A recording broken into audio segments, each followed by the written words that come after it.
Basement Jaxx are an electronica duo from London, England. They are Felix Buxton and Simon Ratcliffe. They got together in the mid 90s and started working the club scene. They released their first album in 1999 and have released six more since then, the most recent being in 2014. They've also done a decent amount of remix work too. They're probably best known for their track, or certainly I best know them for their track, Where's Your Head At? Hi, my name's Dan, and this is a review of the album Rooty by Basement Jaxx. It was their second album. It was released in 2001, and I think it's my first time listening to this album. So I would describe this as electronic dance music. Somewhere in, I'm going to do references to other bands. Of course, it's not exactly like any of these, but it's kind of in this sort of area. And I'm going to mention Daft Punk, Fatboy Slim, Moloko, and Goldfrapp. And if kind of electronic music was a room, they'd be off in one corner, and Basement Jaxx would be in that corner with them. It's quite poppy and dancey. It's constructed from samples mostly, often from older music, which is, I think that's been, often done in electronic music, with added elements like drums, electronic twiddles, and quite often vocals from guest vocalists. That is kind of less like some of the other electronic stuff, is that they are songs here that we've got in the main. There's a guest trumpeter on one track, just going to mention that as well. So several times it reminded me actually of one particular track, which is The Music Sounds Better With You by Stardust.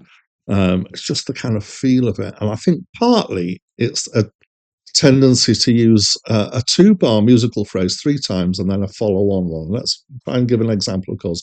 Da da da da da dum da da dum da da bum.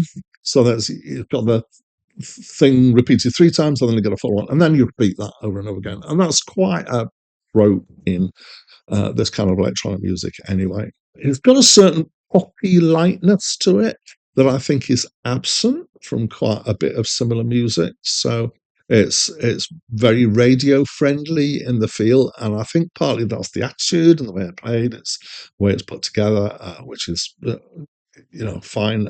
Also, partly I think a lack of the bass end is not as strongly kind of, it's certainly not kind of big beating boom, boom, boom, as some electronic is, and it doesn't have a lot of bottom end bass work going on. It's got a lot of sparkle and not a huge bomb, a bit like me.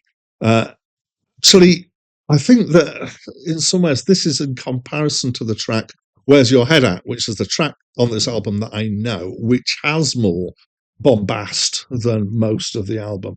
And so it kind of, knowing that I knew that track made me kind of realize that the rest of the album is lighter in feel than that. Is it good? I'd say it's fairly good. It's nicely constructed. It would happily sit in a mix of dancey stuff in a club, or on a shelf with other dancey stuff. Did I like it? Yeah, but not as much as some of those other names that I've mentioned earlier. Particularly Goldfrapp I really like, so not as strong for me as that. So it's over 2 years ago since I reviewed another album by them, which was Kish Cash. I liked that one more than I've liked this one, but it's still reasonable.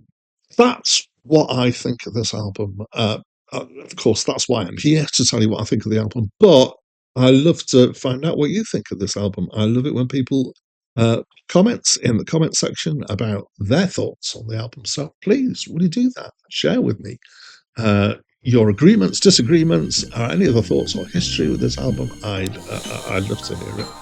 But that's it from me for now.